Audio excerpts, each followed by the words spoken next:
Okay. Yeah, we are starting recording the session. Today we are going to have a very enthusiastic session that is going to be presented by our brother, Mr. Mus'ab Al-Ghanmi. He's a project manager who is working for the Ministry of Finance, leading several projects related to the development and improvement of the Holy Mosque of Mecca. But first of all, I would like to say to all of you, Ramadan Mubarak, may Allah accept all of our good deeds and forgive all of our bad deeds. And I hope that everyone here will be safe, happy with his family, with all of his beloved ones. I will leave the floor here to Mr. Mus'ab Al-Ghanmi to take us how we are going to lead a complex projects and how we could manage the long-term objectives. I will leave the floor here for Mr. Mus'ab to explain and to go through the material. And first of all, I would like to welcome you, Mr. Mus'ab, and thank you for sparing your valuable time with us to share with us the most the most experience that you have faced during the project management. Welcome, Brother Mus'ab. طيب السلام عليكم ورحمة الله وبركاته جميعا. مساكم الله بالخير. انتصف الشهر ونسأل الله لنا ولكم القبول. We will start our session mainly saying that we will be dominantly speaking in English because we will have some attendees that are English speaker. Hopefully that wouldn't mind anyone or bother anyone. In any case, we can maybe mix if that's also something that you guys favor. Anyhow, warm and welcome to all. Regards to all. It's truly an honor to be here with you, Hazem, and the BMI KSA chapter. It's an incredible group and professional that gather to be committed to the project excellence. My name is Mus'ab Al-Ghanmi, and I'm a project manager with the Ministry of Finance, working with the amazing team of the PMO. Once we established the BMO, we've been doing an excellent job in our project. And myself, over the years, I have the privilege to be working with or within a team of some of the most Saudi Arabian, most ambitious mega projects. From King Abdulaziz International Airport to the Haram expansion, I specialize in construction engineering and management and delivering a long value. We will be talking a lot about the value of project and not just completing the project within time, scope, and schedule. We will focus a lot about the value, about the creating a value for the clients and the stakeholders, and obviously the team or the organization. But beyond the technical aspects of my experience, I have a very passionate relation with mega projects and how to successfully do the projects and the research over projects and ever-changing world now we're living in. And as you can see in Saudi, we are taking the mega project industry to another level. You'll see from Neom all the way now, Riyadh is taking the lead with the amount of projects and spending that we currently have in Saudi Arabia. And that's all, alhamdulillah, due to Allah blessing and to the Royal Highness and the leaders of Saudi Arabia and their ambition about how Saudi should look like, how the developments of the mega projects and construction should be sitting as an example. So yet the statistics shows that over 90% of mega projects face cost overrun, delays, governance challenges, and many others. So the questions we will be talking about today is why? Is it because it relates to constant movement of construction projects? Is it because it's involved dynamics changes, uncertainties?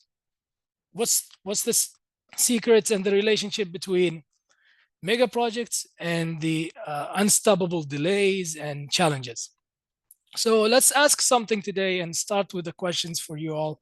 I'm sure we have here with us people who are already in mega projects. What makes a mega project? What makes a mega project unique? What is it about?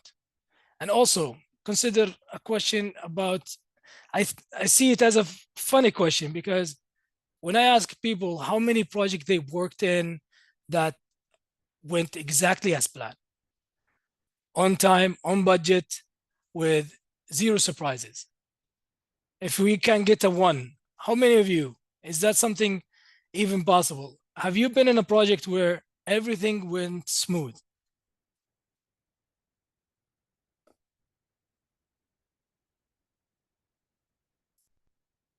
We see people asking for maximizing the screen.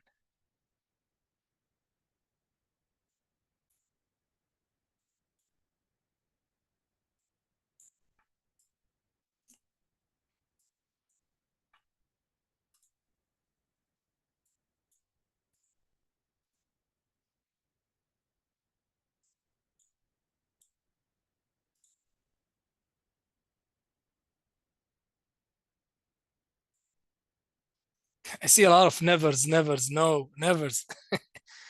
That's also, is it because of the way we define success in the project? Is it because just projects are inevitable of delays? We will have a delay in a project. What's the reason? What do you think? Throw a word in the comment. What is it that make a mega project attracting delays, attracting challenges?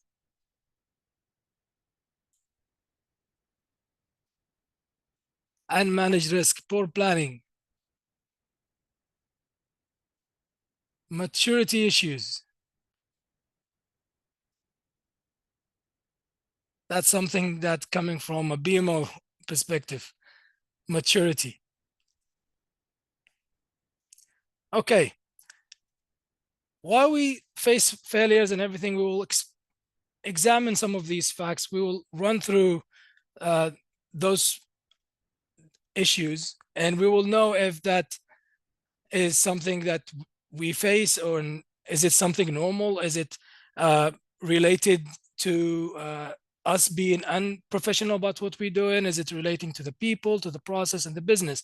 As you know, here in BMI, we focus on these 3 domains of people and how we create the team and manage the team, the process, how we set the process and manage the process. And in the end, we say in BMI, keeping the business in mind.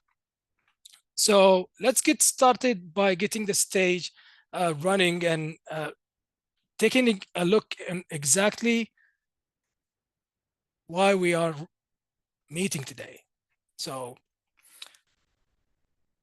we will look at 4 key areas. We will cover today, our journey will start with understanding complexity and risks, why mega projects are potentially prone to failures, and how we can anticipate the risk before they escalate. Is there a tool? Is there a method? How is that even possible? Is it real? Do those people working in risk departments can actually help? Then we'll also take a look into detecting and preventing, how you can detect those early warning signs and preventing them. How do you identify early warning signs, and what strategies that you can apply to keep the project on track with 4 mindsets and 8 principles. We'll take a look into 4 of the mindsets that you as someone working in mega projects, and also we'll take a look into 8 principles that you can start apply. We'll also take a look into execution and success frameworks. Then we will sum up everything with how you identify success and measure against it. So why mega projects are born to failure? We'll answer the following questions, starting why mega projects are unique. Why mega projects are unique and complex? Also, what are the governance and adaptability and phase execution planning that you can apply today as someone working early phase in the project or throughout the project? What is the framework that you're applying? Is it something that can be relatable to your environment and industry? Or are you applying something that is not actually matching what you're doing? If you took PMB and read the latest BIM book, you will see an emphasis on the life cycle, how you choose a life cycle, what is the life cycle of a project. And that's something is important. it's an aspect that you must take into consideration as someone working in mega project without a framework, they get expanded and explode. We will take a look also into an example how these can erupt and be like a volcano and an explosion kind of an example. Also, another example or question we will answer is how to detect early warning signs. What are they? There are many of them. There are many of the warning signs that you can also see today in your project, and how you deal with that. Are you someone who just passive about reacting to those early warning signs, or is there a way that we can deal with them and also prioritize them? Finally, what are the golden rules? We will leave today and adjourn with 5 golden rules that you can start today, at least with all the knowledge we're going to share, and start applying in your project. Alhamdulillah, in Saudi Arabia, we've been blessed with many projects happening around.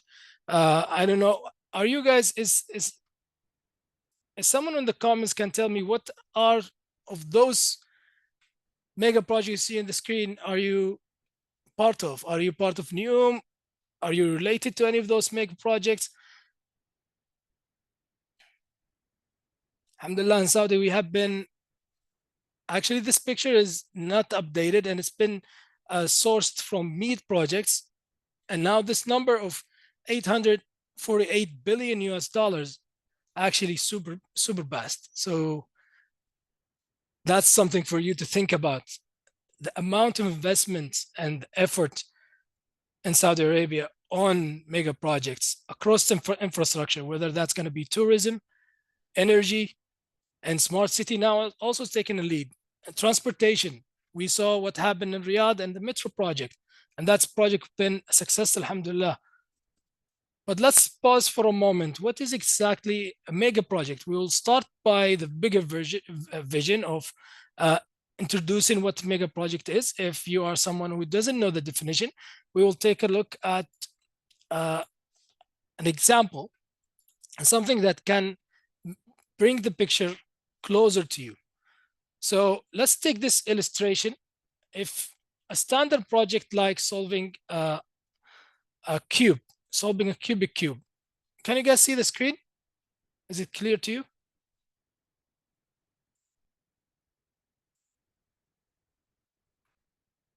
Just double checking, see people, okay. See people asking that the screen is not, okay. So when I look into mega project, I like this illustration. The cube, the Rubik cube. Have you ever played with a Rubik cube? Have you ever experienced how Rubik cube moves? How every time you have a wrong turn into a row or column, and how that can be difficult to step back. This is how mega project is. Mega projects is the last one that you stuck with, is the mega Rubik cube. As a better sense that I think about mega project is that it's an ultra marathon. If you run a marathon, you see how marathons are just excessive and take all your energy comparing to smaller runs.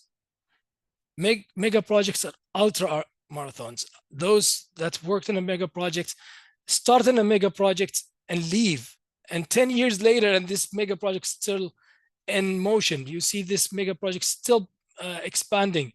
The scope is never ending. It's always moving. It's incredibly difficult to understand how mega projects are defined. But if we put it into a sense, mega project is that large scale construction or effort in general with high stake of transformative initiatives, many resources, usually cost from 1 billion US dollars and higher. We measure mega projects with the spending. As you see here, it's about the challenges, complexity. This is how we also define mega project. Duration, obviously the monetary aspect, which is the cost. Resources, scope, decisions, the decisions, the difficult decisions that we take or people go through in mega projects are also an aspects that define mega project. risk and reward. In mega projects, obviously high risk, but what we get, easier transportation. And in an example of Riyadh Metro, we took a higher risks of wrecking the infrastructure, stopping some businesses, changing the way that people move around the city. But what we got is an amazing and modern way to move from A to B. People are now feeling that their city is getting smaller. They can move around comparing to what it was in the past. So characteristics of mega project, we said size and scale, multi-billion budget US dollars, vast geographical coverage and massive workplace. Also complexity, we said that mega projects have a complexity of either technology, stakeholder alignment, and approvals. Sometimes you will, if you get through a mega projects, you will see that there are multiple stages. Those stages, we go through approvals, we go through certain deliverables that have to be met, and that make the stake higher, that make the evolution or the life cycle longer. We go through that either by a framework. If you got to experience StageGate is a way that we work with mega project. Also, the public and private investment in a mega project, you will get the best of two worlds. You'll have some of the public industry and infrastructure impacted or involved or leading the mega projects. And definitely now we have the private partnership with public investments, and you will get that often mixed and complex situation of funding, who can fund what requirements should we met, what also governance and compliance that we have to stick with. Then you will have the transformational impact. Perhaps if you get into a mega project platform, you will have that transformation of the economy, of the city, and definitely the high risk. So now we have an understanding of what a mega project is, the definition. So we know some of the real examples we have is NEOM. NEOM have been taking the lead and been famous now, and everyone been talking about NEOM, whether that's going to be in a public or your neighbor or your within the region of MENA or globally. You go everywhere and everyone is posting about NEOM, especially when it started and the promo got out, how the city is built, because it's a 500 billion US dollars, at least now how it's estimated and being published. And that's a cutting edge of what's a budget for a mega project defined. Also, you got the Ritzy project. Dubai Expo was also a mega project. We have now another one. We have Expo for Saudi Arabia. We have the World Cup, and some infamous or famous mega project we know of is the Panama Canal. We have the different infrastructure that been going around the world. So the bottom line is that mega projects are scaled up version of a regular project. You have a regular project and all those difficulties and setbacks you have in this regular project, but also what we have in mega project, we have, at least now in Saudi Arabia, we have the stakeholder complexity alignment. For example, in NEOM as an example, multi-sectors coordinate just to get the groundbreaking for the infrastructure happening in up north in Saudi Arabia and Tabuk, and how those material gonna be sourced, how the people gonna be leaving their comfort in the urban and ready built cities to move there into a new sites where you have actually nothing happening. How you build that and make it ready for mobilization of the staff. Also, another challenge that we face now with mega project in Saudi is, of course, the workforce and skill gap. Many of the projects now are, or mega project in general, are unique. They are not something benchmarked or been built before. So, for example, the Red Sea and what they did with those beautiful hotels, marine engineers have to be imported to the site, people from different industry to understand the geotechnical of the place and how people move and the transportation. They have an airport. All of those complexity combined require and mandate skills and professional people who worked in those dynamics. So in Saudi Arabia, now we have people who have an experience in mega projects relating to transportation. If we want in Jeddah to decide and go with metros, we have people who built metros. So we can at least source those people from Riyadh here to Jeddah. So that's something we started to build and we started to deal with, but still we're kind of hurt with workforce and skill gap. Also, we have obviously, and that's I think everywhere where there is no local sourcing, supply chain disruptions and material costs been the #1 risks in some of those mega projects. So for example, how they dealt with steel, how they dealing with concrete shortage, low and to none professional suppliers of the special package. That's also a challenge that you face in mega project. In Saudi, we've been taking steps to deal with those challenges. For example, the local sourcing and having manufacturers to move into Saudi Arabia. That's been a positive step to reduce this kind of risk. It's kind of a mitigated measure. Another one is the budget and overrun and scope creep. Obviously, when you get all of the above, you'll have some budget overruns. You'll have some new scope, whether you noticing or not, getting into your baseline and getting into your project, and will be redefining how you build and the final requirements. And finally, as now you all know, we have the sustainability subject. It's been thrown in every regulation. Sustainability and keeping everything green, keeping everything sustainable, taking care of the people, taking care of the environment.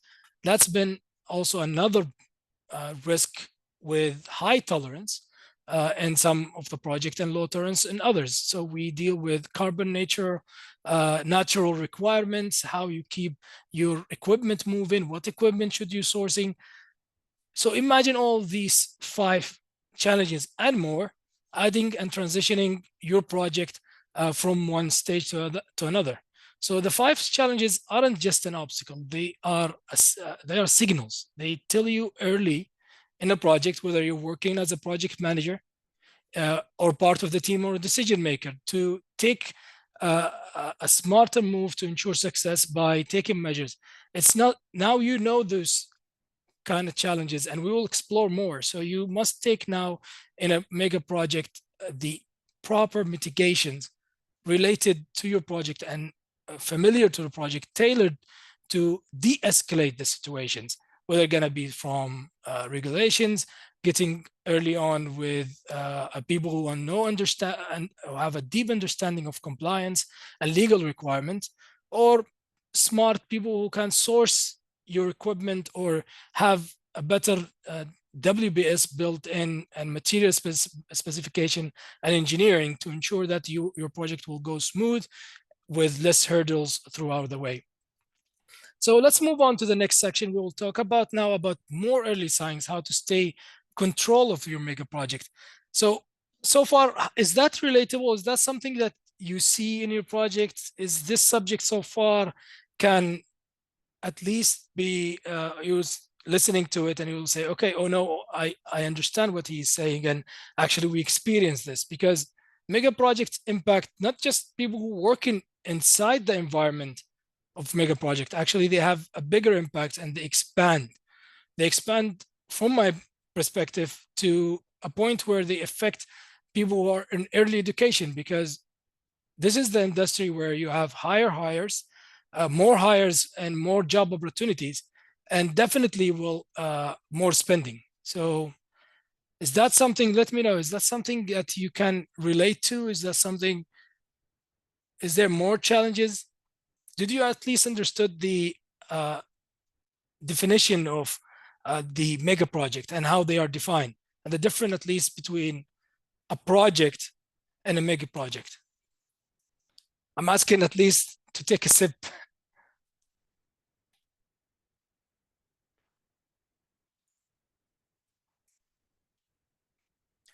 So tell me, Fadi, are you working in a mega project? Are you guys working in mega projects? Just throw names of your projects if they're not confidential. I mean, now mega projects is very difficult to keep it confidential. It's so massive. It will definitely get on the news.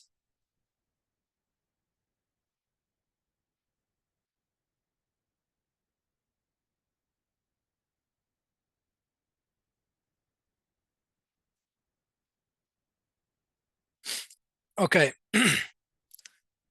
Ramadan is getting on you guys. You get talk to us in the chat. Keep this kind of interactive. I don't want to keep it as a lecture mood, you know. Obviously, you can all get those information, but it's just now how we get our minds together and encourage each other to share the knowledge. And that's, I believe, why you are meeting here today and joining us. Niyom, Muhammad, many of those today gonna be talking about you. Oh, we have some people from Germany. Okay, let's definitely identify the early signs now of mega projects and those early signs that invest obviously not to success but to failure. If it's for success, we will share that in another level, but here we're talking about how we can push failure and attract success. So a question maybe we'll say, how do we systematically detect risk?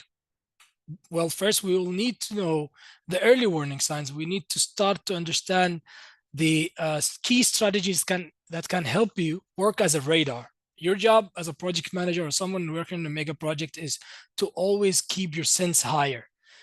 Similar to cats, you have that reaction quickly into your mood, into your personality, and definitely into your risk plan.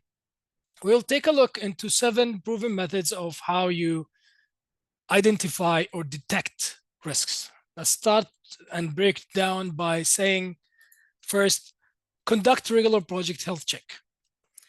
You know, health checks, you've done it for yourself as regular person. You go to the hospital to detect your well, I'm not a doctor, but I don't know the terminologies, but definitely you go there to detect whether you have high cholesterol, whether you have early signs of any, God and Allah prevent any risks or health issues.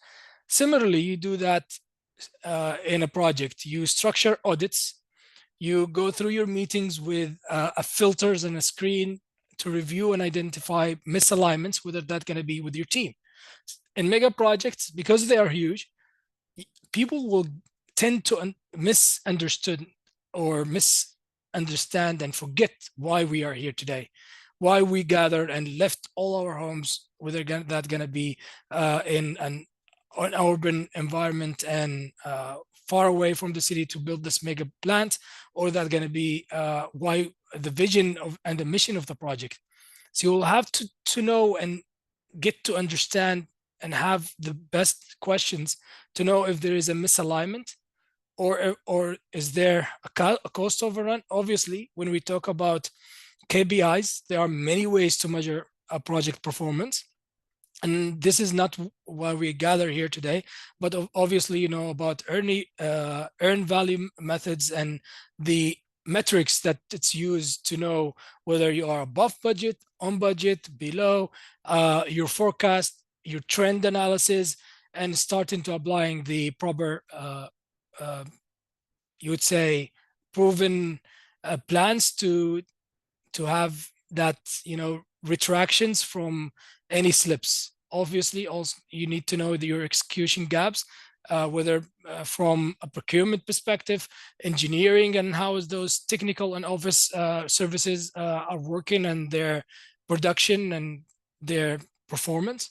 So you conduct those regular health checks to know how your project is running. There are many ways to do that, whether they're going to be from meetings. People also hate meetings. Now they're using softwares to coordinate and combine informations and data built environments to take better decisions. Many options today, but it's just that reminding you to form a strategy to detect a risk in your project or a warning sign is to conduct a regular health check. Another one is to utilize predictive analytics. AI driven now, they are taking a lead. many of those forecast tools use patterns and data that you feed into. So you have to make sure that the data that you're using are clean, true, and being checked and entered from a team that is related to the data and can control the data.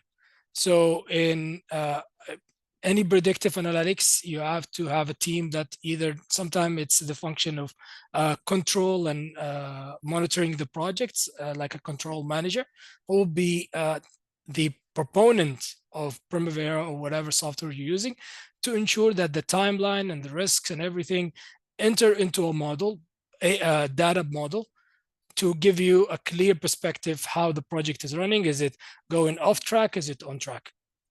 Also, you will have to implement a robust governance.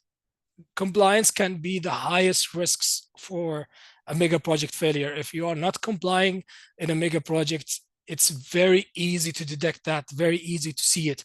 In a small project, if you have some compliance, whether that compliance is going to be an internal to your organization or an external, you have to know as a project manager or someone working on the project and ensure that everyone in your project are aware, trained, and involved in applying compliance and ensuring compliance with going to be from an for example, building code or something related. For example, people saying here from SABIC, Aramco, those mega projects relating to those organizations, they have very strict compliance and step-by-step roadmap that you have to follow. And if in case you defer and not follow a step, you will have a big issue with the sponsor or the committees managing the projects, and they might hurdle your project. Is that clear so far? So we're talking about the strategies to detect. For example, reviewing the source and basis of the decisions. Many decisions going to be taking place in a mega project. So you always have to track why key decisions were made. Well, that's going to be either by keeping logs, registers, and so on. But you have to know in a mega project why such a decision been made and why we choose A comparing to B and what led to a change. You have to have a very clear log of how those decisions are made, and they have to reflect all the races and all the responsibilities to the key person on the person in the project or the people that are hired to take decisions. Not everyone in the project is allowed to take decisions. We welcome obviously the agile mentality, and everyone have to be taking a lead and everyone have to work independently. But in mega projects, it's going to be very difficult to apply such mentality because you will have some scope creep and you'll have some things that are going to change in the project without you noticing until it's too late. Okay. You'll also have to hold cross-functional stakeholder meeting and ensure that everyone cross teams. If your organization is built to be different functions, you have to ensure there is a collaboration between the project owners, the construction provider, and the builder, and the regulators, and everyone is aligned. Especially if your mega project is rapid and on a fast track, you'll have to ensure there is no issue holding or impediments that is holding your project from progressing. And if so, you have to deal with that. You can also apply and analyze the team morale. People, as in BMB or BIMBOK or any other school of project management, they say people are the number one reason that can hurdle and stop your project. So you have to know how your productivity and your people and how they involve and understand the low engagement. If you see also high turnovers, signals appear in your project, you have to get into the deeper issues and why people are leaving, why people are stepping back and not getting involved in your project, because without them, you wouldn't get your project moving. Then you'll have to review your contracts, your procurement, and your supply chain. Obviously, we now have a very leading industry in terms of supply chain and procurement in Saudi Arabia, and we've been introduced to many of the changes related to how we procure, how we have contracts. We seeing a new contract models and templates being introduced and worked with, and best practices applied in mega projects, whether going to be your mega projects are being implemented as an LSTK or cost plus. You'll have to understand your vendor reliability, your lead time, and your warranties, how your warranties affect your projects, and your material cost and your payment schedules, and everything relate as a document and an issue that can appear from a project. So you have to take those templates, you have to take those paperwork, or hire someone that is expert to go through your contracts, read them carefully, and report to you and give you the important information that you have to always monitor throughout the project. So this diagram we're going to have here tell you that the detection, diagnose, prevention, resolve. It's a cycle. The strategy we just saw, it's a cycle that you're going to use the model of spotting the early risks. You have to detect those early risks in your project, and you have to know if once they are detected and diagnosed, are they something that going to be impacting your project depending on your risk plan, how to prevent it, how to take those preventive measures, what are the mitigation plan we have, and how they're going to impact to reduce those risks, or if there are opportunities, obviously you have to exploit them. Resolutions, we have to see how to gonna resolve those issues. Are we gonna escalate and or manage these issues? Is that something with our own hands, or is it something out of the project's environment, and we have to get someone with higher decision-making platform to take those steps? And you take those cycles and again, and this is how you detect, and by embedding this in these detection strategies into our project or mega projects in our case, definitely we're going to move from a reactive firefighting approach as a team, as a leader, to a more proactive risk management. So now we have a strong detection and some strategies of how we deal with those risks, materialize and explain. How do we effectively manage risk? How we emerge them into the project? Is that something that you have in your projects? Do you guys have such measures in the in your mega project worked, or are you leading this as a professional or a department? Are those strategies new to you? Do you have them? If you are in mega project and you don't, then you're definitely going to face some problem. They come in many shapes or form, but those are these are the points that you at least ensure to have, or a checkpoint. You hold this as a checkpoint. Okay, let's move on now to how managing risk effectively. We'll take a look into many of the early warning signs. We discussed how important the detection part is and the cycle you go through, but spotting risk isn't enough.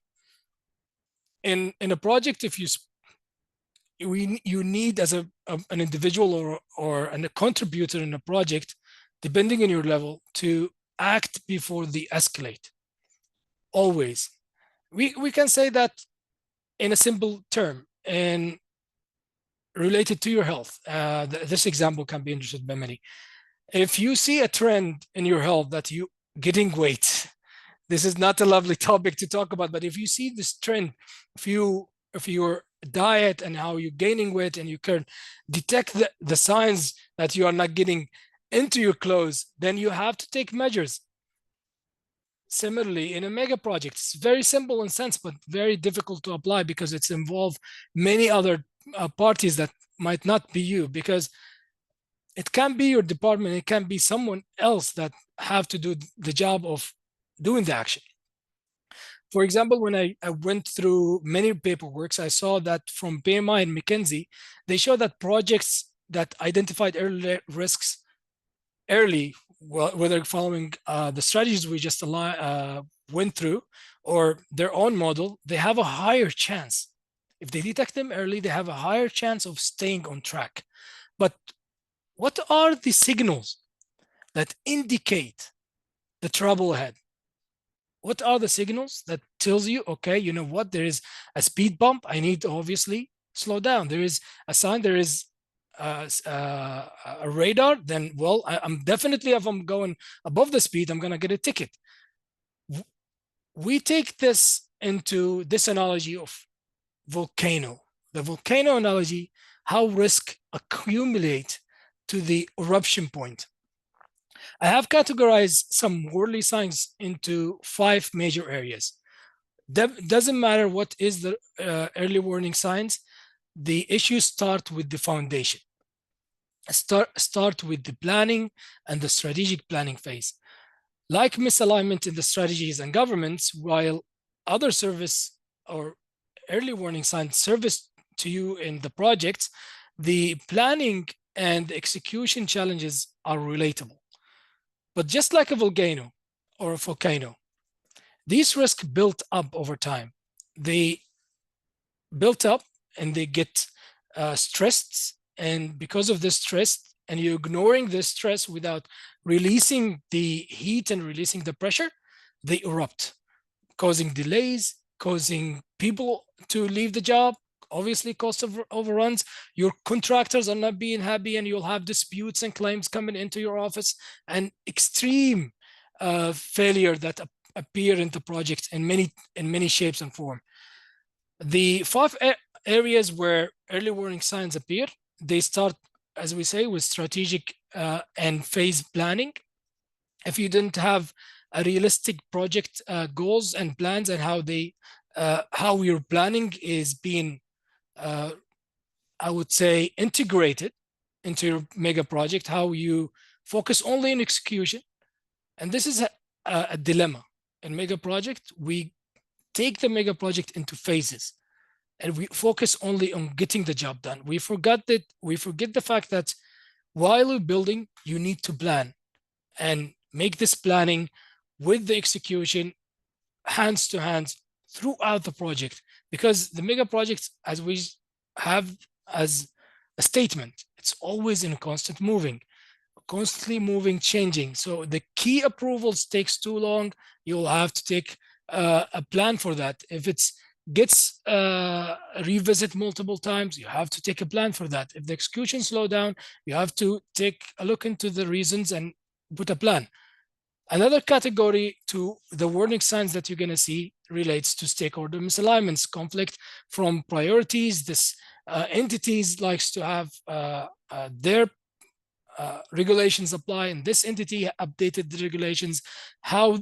How you have this misalignments in the government, and now especially with mega projects, they deal with many government bodies and investors and contractors and subcontractors, and the tree is just and the branch is just getting deeper from a mega project all the way to small contractors and either functions playing a part in your project.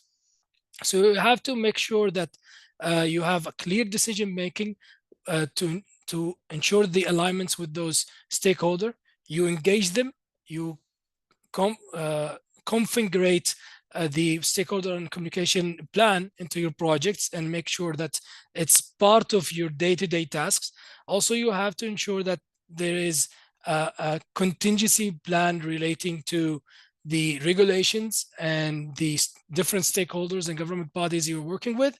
You engage them early, you have a pool communication, you invite them to the site, you issue flyers, you send them updates. When you choose what information to goes into those updates, depending into or the categorization of your stakeholder. Another classification, it relates to obviously financial and cost management. You have budget overruns, you have many early warning signs that goes into or fly into this financial and money related early warning signs as a category. Periodically or being periodic about handling the decisions and issuing invoices, paying the contractors, all of those can take your projects into delays and take your projects into a mood where it's very difficult to get back on track. Another classification is execution. Now you looked into planning, stakeholder governance, finance. Obviously, you're in action and you're working and applying all the plans and working on site. You'll have some of those risks relates to rework, relates to scope adjustment, frequent design changes, contractor dispute, misalignment between the subcontractors. Sometimes you'll have a change in the contract or scope, then everyone will be saying, oh, well, this is not my part to take the fixations from this level to this level. Well, I wouldn't assist this contractor and get the crane and the mobilization too. You'll have many conflicts arising from the construction phase and the execution phase. Finally, we'll have contract and procurement. Many of the early warning signs, as you see now below the volcano, appears from contract and procurement, from your contracts, from your supply chain dependencies, from how you rushed procurement or forgot about the long leads, not getting early indicator of potential legal aspects between you or a contractor, not getting the right form signed, forgetting about or delaying resolutions to claims. All of that can appear on the right side of the screen. As you see, you have budget overruns, rushed procurement, delayed permit, no BQQ for subcontractors, unproven technology being implemented. You didn't get into a stage where you make the technology proven and tested. Operation team not being involved. You work in the project as a silo, as a project team. Usually the projects are being owned and implemented, executed by a different team and organization within an organization. They will have a handover and testing commissioning. You'll have this trade of who own the projects and the assets and asset trade. You have to make sure that your operation team is there and early into your project. Failure to engage end user early, no buffers or for unexpected site conditions. All of these that you see here as small increments that adds up and increase the pressure into your volcano and leading to a failure. They go into 5 categories. Have a checklist where you have a category and list down all the potential, I would say, risk that you have in a project to apply strategies that mitigate and obviously deal with the project and get the right resources, right approval, and being ready. And as we said, detecting is something, but acting early is something else. So the early warning signs tell us exactly where to invest or where to intervene before a project spiral out of control, before we get a project that we cannot. Mega projects, if they get out of control, it's very difficult to move this giant and pull it back on track. It takes many efforts, obviously a lot of money getting involved in spending, and you will see in that moment you will see people getting fired and big names change and shuffling of cards. So you'll have to be proactive and be ready to, if to steer the mega project, it's going to be an easy steer for you. How is that sounding for you? Is that, are those categories making sense? Are they making the idea of warning signs and the risks that you have in the projects easier to understand? So you can, okay, if we said delay, permits, and regulatory, where they are related, where they can fall into. Workforce shortage and burnout.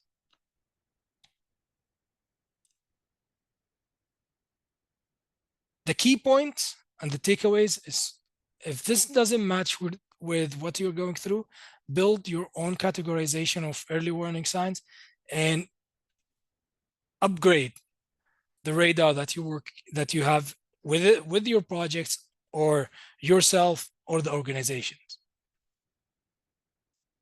Clear؟ معايا إلى الآن؟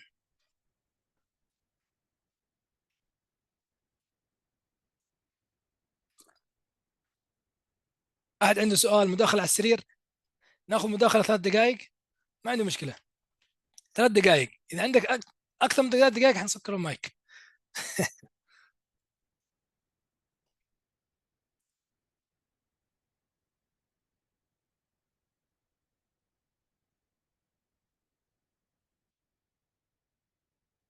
Good relationship with the clients.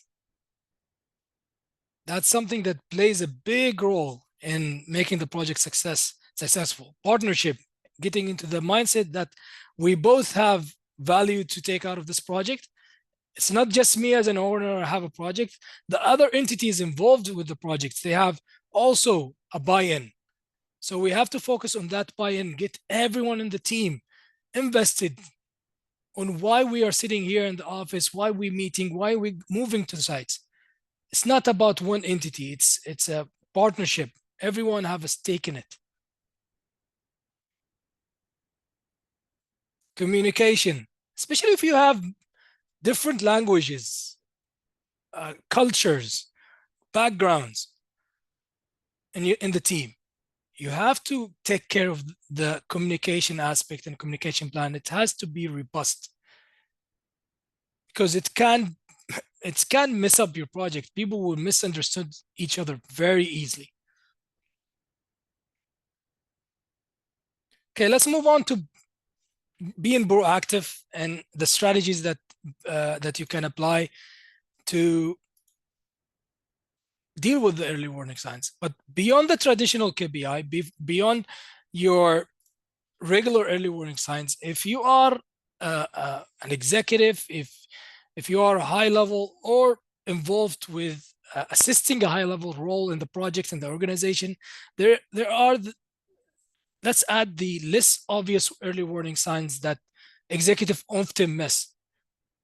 Although it's very clear, you'll have some projects failing because of those delay permits and approval. It's very clear in a mega project, you have to get the sign up and you have to get the approvals and the permits up early, and ensuring that 40% of the project scope at least approved in advance. So in a large infrastructure project that's going to be in any industry, whether going to be in the Gulf or internationally, you can face delay due to slow regulatory frameworks that your project apply.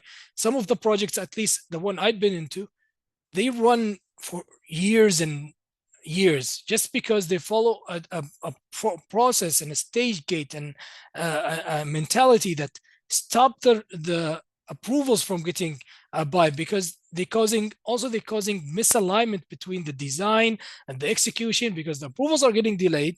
Obviously the execution of the design are pulling back, are being disparted from each other.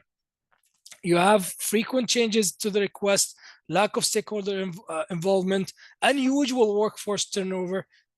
If you take longer periods to getting approved or steps in the project, well, you remember what happened because of the pandemic. Obviously, you have no takes into this as a owner of the project or a client or a project manager. But if the periods get longer and longer, you'll have low productivity and buy-in.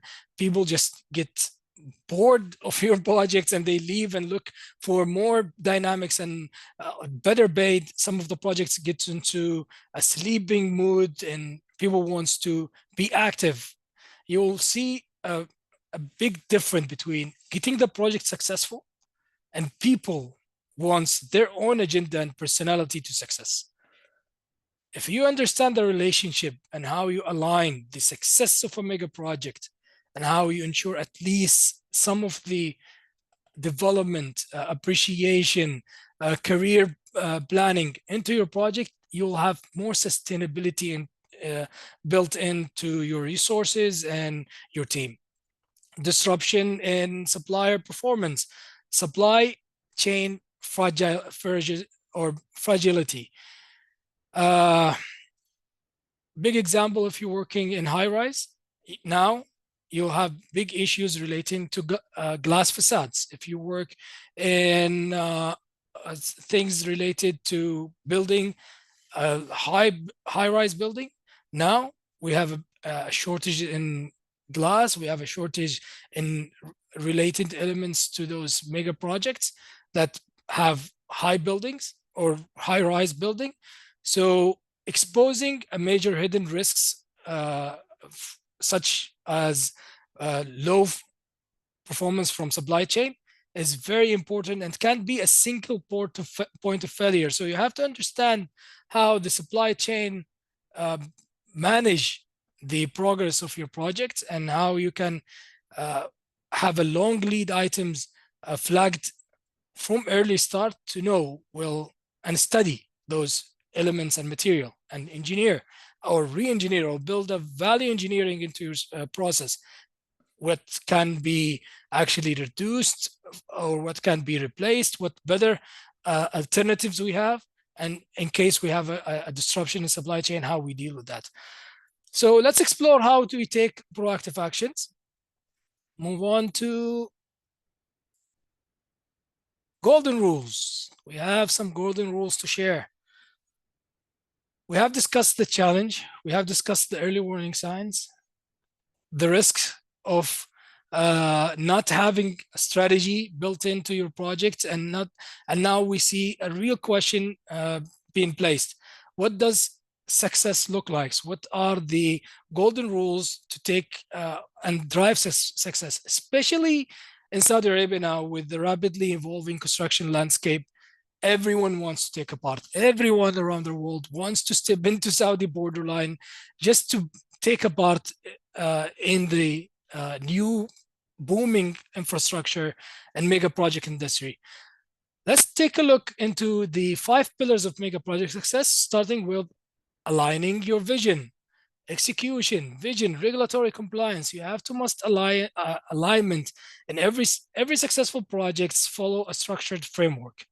There is a pattern that at least from an early wave planning standpoint, we can detect and have in a mindset and paperwork and sign on and follow. But you have some flexibility with your vision, execution, regulatory, well, not regulatory compliance, but you might not have that flexibility as controllable from yourself or from your side of the project, but you'll have to have alignments remeasured and tested and questioned every time you go through the project. Also, you'll have to ensure that your leadership and everyone involved in decision making take accountability and ensure regulatory and governance of the projects from all the parties, whether they're going to be the clients, the consultants, and the construction, everyone. Execution and planning, having a phased and modular execution, avoiding the big bang theories of mega project. Mega projects have to be controlled. They cannot be explode and just erupt. They have to be controlled because they involve high cash flows. They involve, if failed, very painful circumstances, and people can actually lose their businesses.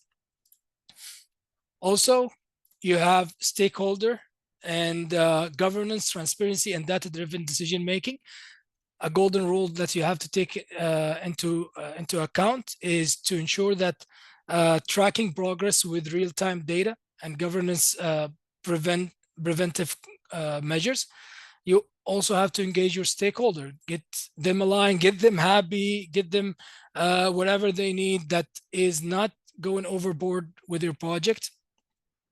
Ensure that your supply chain, again, localization, if you must follow those rules of local content in Saudi Arabia, you must ensure that those strategies are built in and reflected in the paperwork and the measures of your project. We talked about the continuity of engaging and proactively dealing with important stakeholder. Simplify. Mega projects are major.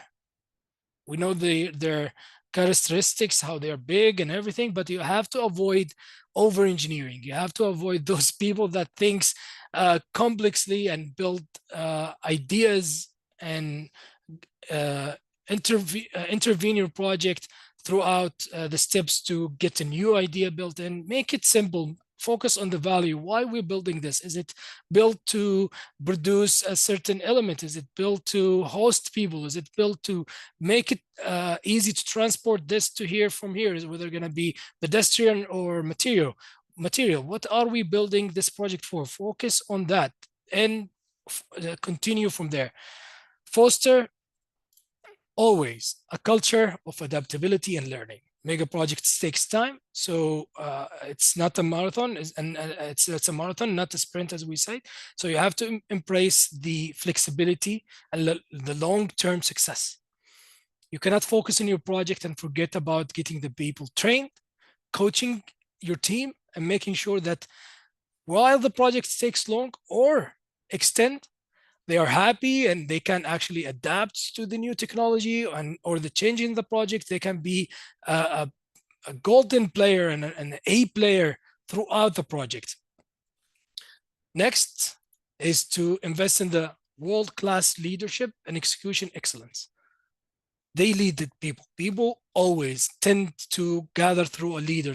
We are tribal in many senses. We like to be surrounded with crowd and a community and led by a person that can actually lead and make a difference between success and failure.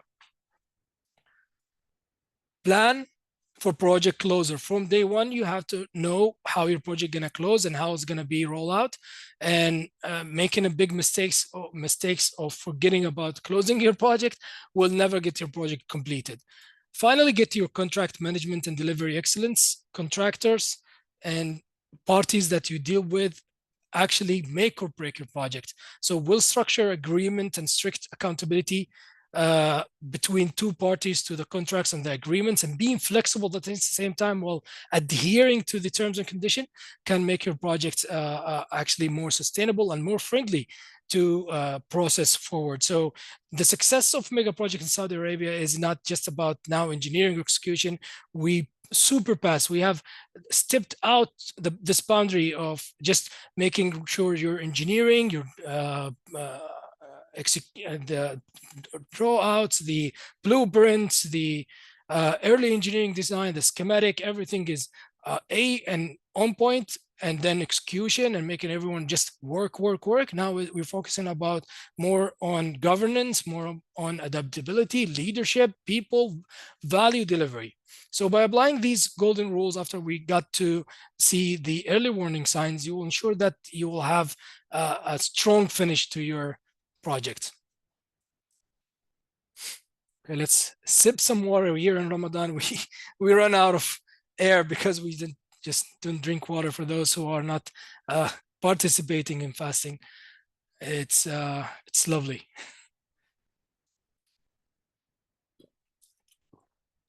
How is it going so far?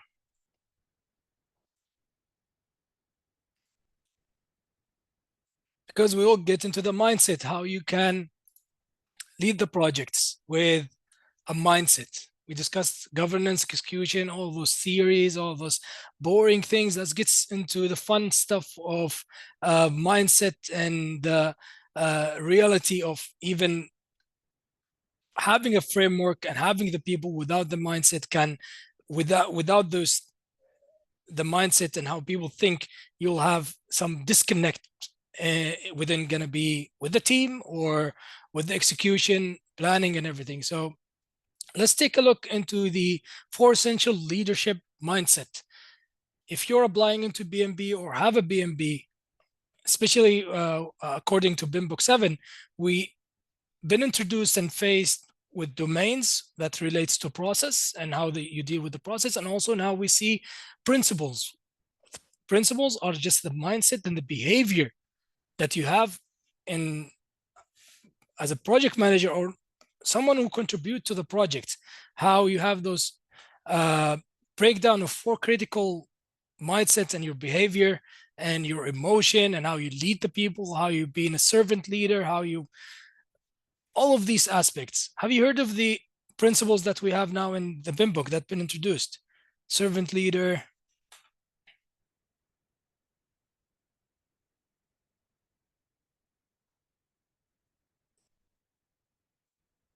Okay, let's start with first mindset. Lead as a business, not a project. Mega project, we said they are just not an engineering challenge. Getting the best design, the best flyover, the best bridge build, how we get those trusses connected. It's also now a multi-billion dollars enterprise that contributes into leading. That's need a leader, that successful leader that think beyond schedule, beyond budget, that focus on all those far not connected points and getting them into short outcome and goals and long-term outcomes. In the same sense, in a equation with financial sustainability and the dominator and the strategic impact, and getting this best equation engineered to ensure that as a mindset, you lead with example, you lead the going into Vision 2030, whether they're going to be in Saudi Arabia with Neom and Qiddiya, you're not just doing construction. You're about building the future, understanding that this is the next, this is the future for yourself, but the current and the present and can be the past of the next generation. Having that leader that understand this mindset, accountable, also ensuring full responsibility and timely decision making of the project. You have to have a true leadership that means taking full ownership, and not just the leader, also the team. If your team can and or know what's they're doing, what their responsibility is, and why they are here in the office today, it's very easy to get the job done. You don't have those to go through those painful meetings. Everyone know their job. It's very clear. The storm will pass because everyone is a contributor to the project. Partnership. Again, we re-emphasize on the collaborations over contracts, over internal organizational and external, getting those environment aligned, ensuring high performance projects always foster collaboration environment. We also saw that in the frameworks of public private partnership kind of contracts, the engagement of different parties into one contracts form to make sure that everyone have a stake, share risk and responsibility, and obviously take in some of the rewards. Finally, before you go into trusting your process, you need to make sure that the life cycle of a project and everything you put in that the people have to follow is accurate and tailored to your project. Then trust that. Once you put that, trust it, examine it, and if it's need to be re-functioned again, you'll have to go into those decision making and ensure that your stage gate model, your risk management framework, and your performance monitoring strategies are obviously critical, but keeping the project on track rather than sitting back your project and making everyone, just going through painful steps. So these four mindsets: business thinking, accountability, partnership, we saw something about the process, and the collaborations are the foundation of effective mindset, whether going to be for a leader or for a contributor within the environment of the project. If we have combined those technical expertise with these strong mentalities, we will navigate complexity of mega project very easily. Everyone will be clear, confident, and feeling happy and relieved that we are part of this beautiful mega projects. Then we get into the being practical. We get into the practice. We have explored the essential mindset. Now we need to have some actionable leadership practice to turn the complexity into success, to be more doing than just having the mentality. So let's break it. We broke it down into those 8 beautiful colors, as you can see in the screen. We start with the behavior-driven leadership, where leadership sets the tone. The team is mirroring the leadership behavior. You have to have a behavior of a leader that the leader can mirror back and reflects from accountability, transparency, problem solving, being honest, all of those things. You cannot, as a leader, forget about this because everyone, like a child, will be acting as you are acting in the project. So in Riyadh Metro, for example, the leadership forced no blame problem solving. I saw that in the documentary and it was just beautiful. How the culture enabling rapid issue resolutions, not everyone putting the blame into someone, it's just the process and how we deal with it. Also, you have decision making, empowering the right people, decentralizing the decision making. Sometimes it's good to have a one source of decision, how information flow, but also you have to have some, especially the lowest appropriate level of decisions to be, empowered through the team. Team investment, stakeholder relationship, building a trust, risk incentives, aligning rewards with project goals, team assembly, purpose and culture, defining the mission when the team is, or when the team believe that the project has a purpose. We're working here to build a hospital. This hospital will make people, travel less. Will make everyone better and increase or make the life of the community better and positive. So with leadership is now defined and fostered through the mindset in the mega project. And now you have these 8 practices.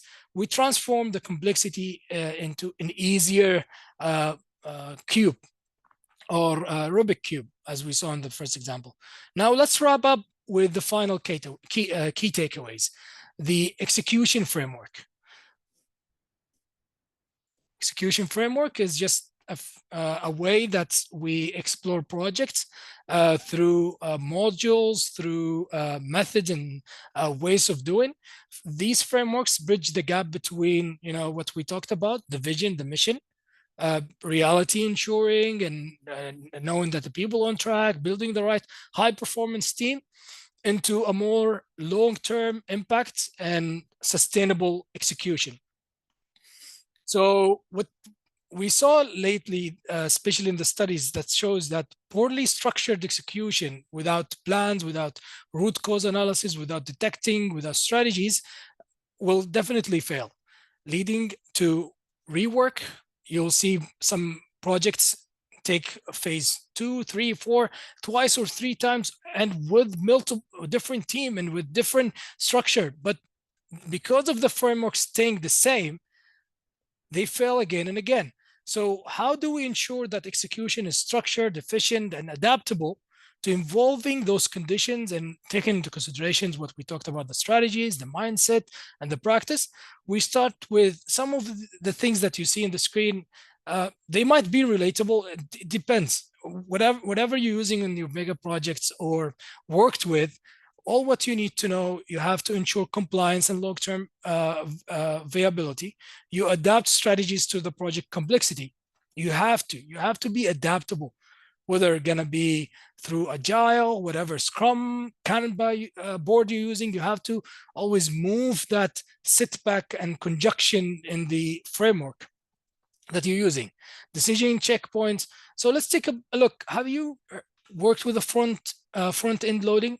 So it's the foundation of execution. Front-end loading is the way you think of, for example, architectural planning and building blueprint before construction. The stages now we take in a project where, especially if you're design build, design build, where you design early and you determine the project fate before the execution starts. We have a FEL, and it's also a best practice of construction industry, where you have a different level of front-end loading, starting with concept development, going to basic engineering and execution readiness. What you need to understand is that a well-structured FEL process, claimed from a study that it can predict the cost and lower and increase the trust of your engineering and budget. So the key is investing time upfront. That's the key. If you don't understand front-end loading, the basic concept is that you have a huge emphasis on upfront projects. Being ready from the start is like taking a long trip. You have to get your luggage early. You have to ensure that you have the passport, everything, make sure that you have everything upfront rather than firefighting the issues while you're on the plane or somewhere else. Oh, I forgot my MasterCard. You're calling your friend, hey, send me an Apple Pay, getting the resolution throughout the project lifecycle. Ensure that everything is ready, your toolbox is ready before you go and starting your mega project journey. Another framework we have is the integrated stage gate model. In Saudi, we have Expro, the leader of and now party that regulates stage gate, especially in governance projects. It's a controlling process where you ensure that the project do move forward without getting and meeting a critical performance and readiness criteria. You have deliverables, and you have to ensure those deliverables are met each stage throughout checkpoints called stage gate, kill bait, whatever they call it. It's just a committee that makes sure that all your deliverables for the stage are being met, from gate one, the concept and business validations, to visibility analysis, detailed design and execution, all the way to handover. The way is just that you're leading as a firm the implementation and ensuring the continuous assurance throughout the implementations of the deliverables, and ensuring that there is no scope creep, no diversion from the original plan. And finally, we will just mention the risk-based execution planning. We have transparency and governance. So to summarize, it's just have a structured framework to ensure that your mega project don't start on a wrong foot and doesn't finish strongly. Just make sure that you have FEL to ensure and implement stronger foundation before execution begins. Have a stage gate model if that fits your project and your organization. Whatever risk-based execution planning you will build into your execution, if that's your decision or someone to follow that decision, ensure that you have a governance and transparency throughout the steps. In mega projects, some people will try to benefit their, well, a lot of people will not like me for this, but you will see people applying their own agenda, making sure that they appear successful rather than making the mega project successful. And you will go through the frameworks very well, and there will be an A+ applying those framework, but they will not have transparency and they will not have those mindset we talked about. So you will not detect the failure of the framework. So now we understood the framework. Is this kind of connecting and we have a flow? Do you see the flow between the points and the slides and how we're moving from clearly defining the mega projects and all the way now to the frameworks, and how execution frameworks directly impact the long-term success, having a framework, the idea of having a framework? Is it connecting? Because we will start to close up by saying that mega project success definition differ. Your success definition and how we define success, whether going to be execution plus long-term value, and that's the best success to have, because we often hear that the project is successful if it's what? Deliver on time, have a scope requirements met, all the testing and commissioning fly through, and obviously within budget, which is very difficult on mega project, because in mega project you estimate, you're trying to be close to whatever reality and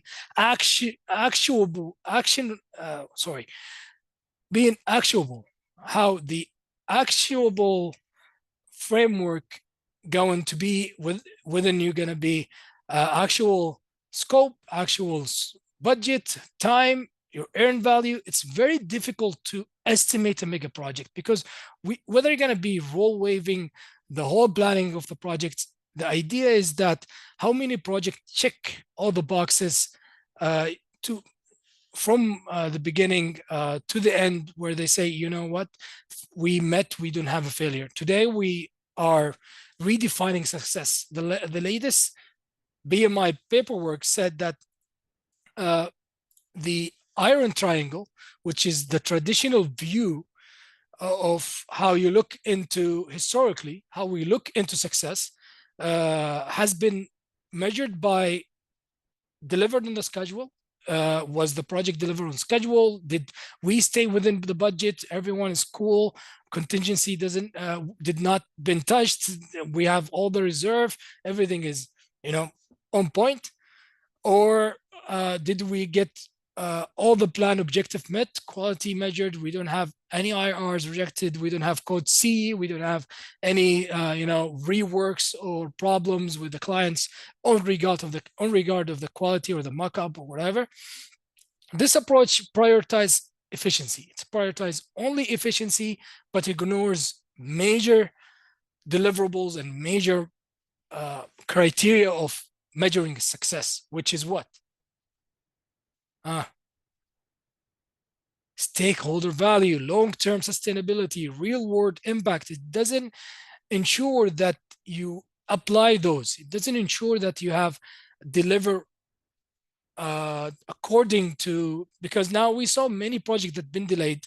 For example, the metro project in Riyadh, but it actually served the purpose. It delivered the value. You can drive less today in Riyadh. You can ride the metros. You can enjoy the scenery while you're taking your meeting on your laptop and whatever, and getting from point A to B on the same time, saving fuel, saving travel time, and stress from those congestion and traffic. Another way to measure success and as a model, and now the more favorable one, is the modern definition of mega project success, the PMI 4 dimensions, which focus the success and extend the success beyond execution. It pushes it beyond execution, and it makes it about the long-term value creation, about the first iron triangle. It keeps that definition there. It keeps the efficiency of cost, schedule, process optimization, but it adds three things into it. It adds the customer user impact. Does your project meet stakeholder or whatever end user you're trying to serve, and improve usability of that stakeholder, and make sure that you serve his value and the value of the project. Also, the business and financial success. Does your project support the strategic goals of the financial viability? And finally, it puts it out there. You must take into consideration the social and environmental impact. You don't work today in an environment unimpacted free. Everyone's caring about the environment. Does it contribute to the policy or economic growth, the sociality of things? And your key takeaways from this new definition of success is that we must shift from merely handling deliverables and only caring about how to deliver efficiently to ensuring last benefits for stakeholder, businesses, and communities. Which definition do you use? Do you usually use the first one? I think everyone is using the first one, but are you familiar with the, I wouldn't say it's modern, it's just making more sense as a definition. Also, Mid Meadows is a researcher and have a very notable research paper, and he have a research titled "Why Mega Project Fail Succeed." I love this paper. It talks about the successful mega projects and how they share the traits of keeping cost growth below 20, or keeping cost growth below 25%, execution delay, and having a metrics or parameters and no major operational issues in the first 2 years. This is how we measured the mega project success versus failure. The failure factors, he linked it to obviously poor front-end planning, misalignment with your stakeholders, and unstable, or being as a mega project in constant movement, being unstable. And there's always moving changes and moving parts in the environment, whether inside the mega project or an external environment.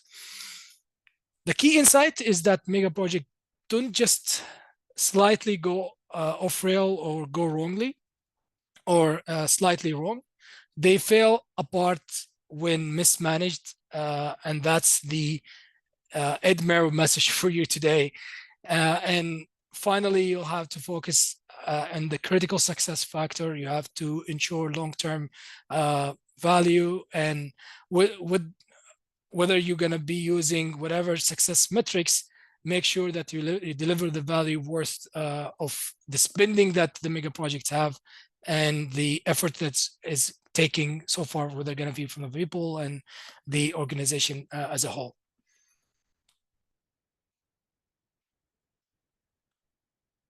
It's very interesting how we now define, how you look into the project and say, you know what, this project is successful.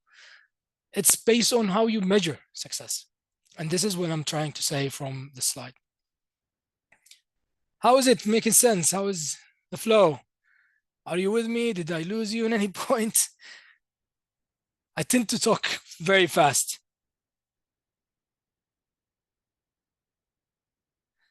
But it's just a vast, subject in the setting of 1 hour and a half, and just one person talking is going to make it difficult. So I'm trying to hurry up. So because I want to listen from you, I want to leave you with one non-negotiable. I want to give you the 5 nuggets. We have covered so many things today: mega projects, complexity, early warning sign, execution frameworks, and now the success factor we just mentioned the last slide. But in the real world, I want to always ask us questions. Where do we go from here? Where do we leave us? Where do you leave us, Musab, today? What is the key takeaways? If it's anything, I'm going to leave you with 5 things today. You can start implementing, take it to the office. If you're a project manager, apply it today. It's that mega project don't fall in a single movement or a single moment. They fail gradually and through misalignments, misstep, and miss opportunities. The key success is just not to plan. It's about continuous learning, adaptability, and strong adherence to compliance and governance. So the 5 non-negotiable, pick one and commit to implementing it immediately in your project. I know that's not everyone in a project have that huge impact, but if you just take what we discussed today and take it to the office and try to implement better positive change, it's going to make a difference. We said that if governance is weak, everything is crumble. A clear vision, strong leadership, and strong leader and governance discipline create a foundation for success. So ask yourself from today or in general, is your project leadership aligned with the and decisive in your projects? Next is ask yourself again, is your project structured for agilability and being flexible? Mega project, they cannot be rigid. The Big Bang approach is a recipe or a seed for failure. It's just being modular.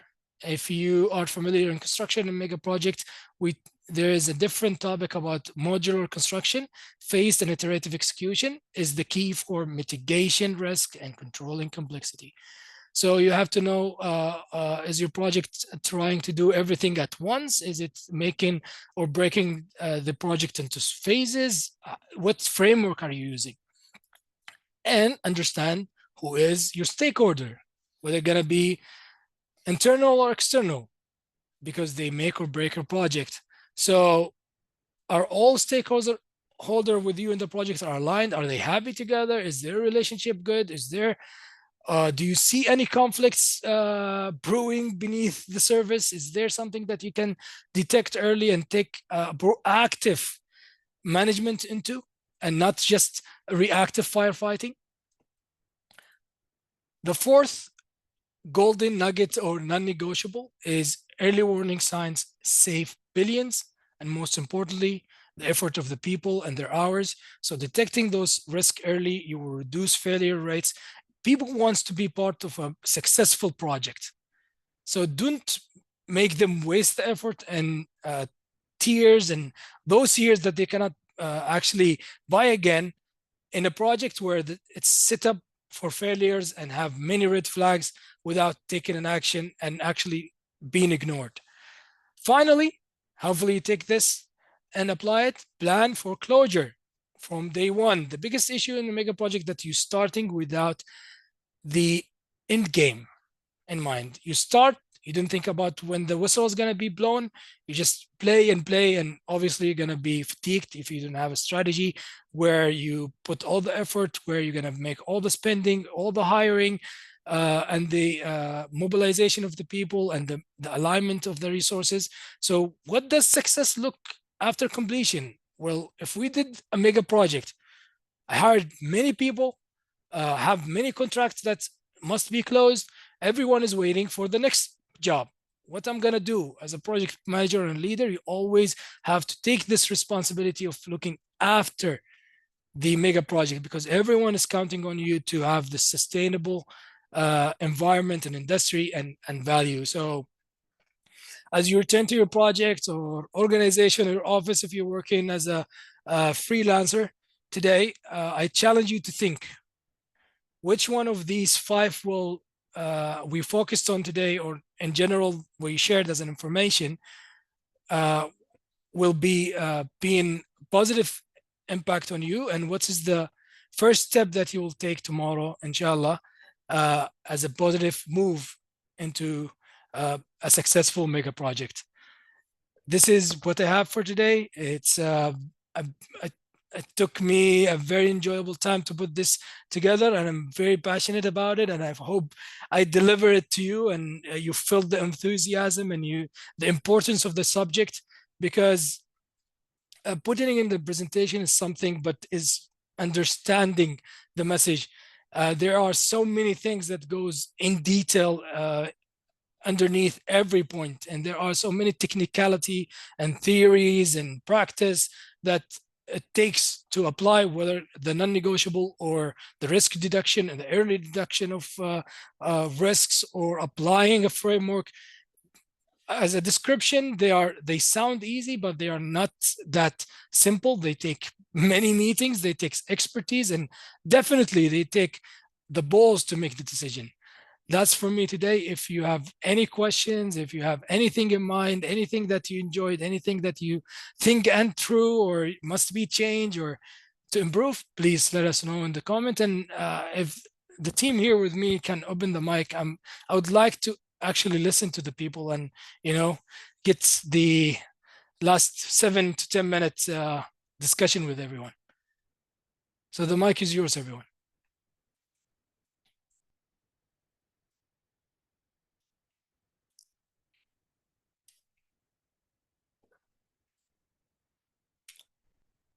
I don't know if you can unmute and or share in the comment what is it like to be here today with us. What is it that you took away? What are some key takeaways? Any comments are welcome.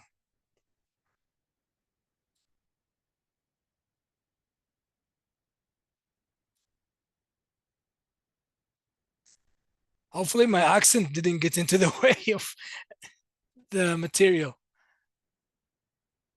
This is one way to think about it.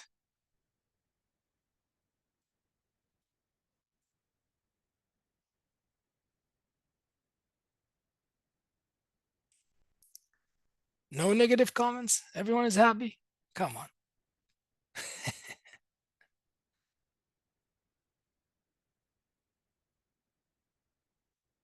I'm looking and waiting. Obviously, Akhoy Mohammed. Well, at least you have my contact. If anything, we can have a discussion on this topic anytime. It's just I'm crazy passionate about mega project. You'll be surprised. I took part in many, and I understand how they go and build good relationships in the industry of mega projects. And I tell you, it impacts people.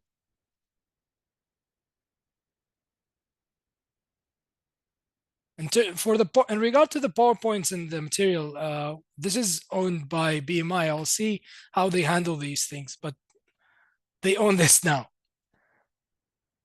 I think there is also a record of what we discussed. We will share where the recordings goes.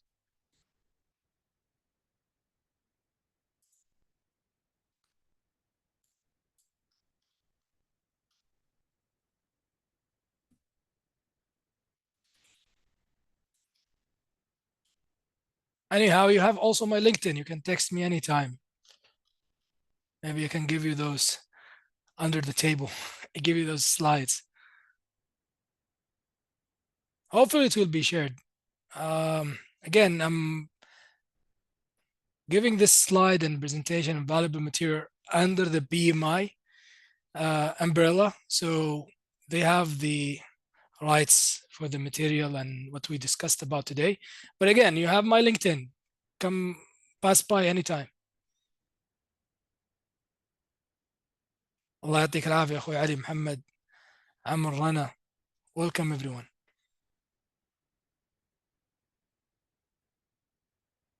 And really appreciate your time being here today in Ramadan. It's a commitment.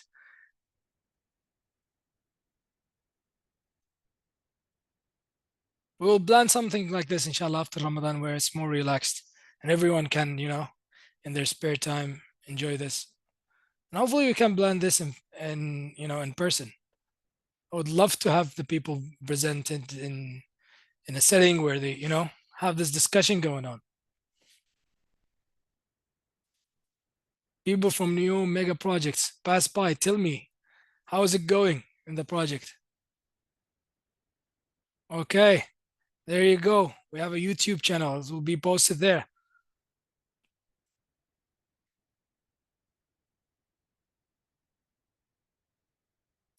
Okay, I think that's it. سبحانك اللهم وبحمدك أشهد أن لا إله إلا أنت أستغفرك وأتوب إليك. يعطيكم ألف عافية ويومكم وليلتكم سعيدة ونراكم على خير والسلام عليكم ورحمة الله وبركاته.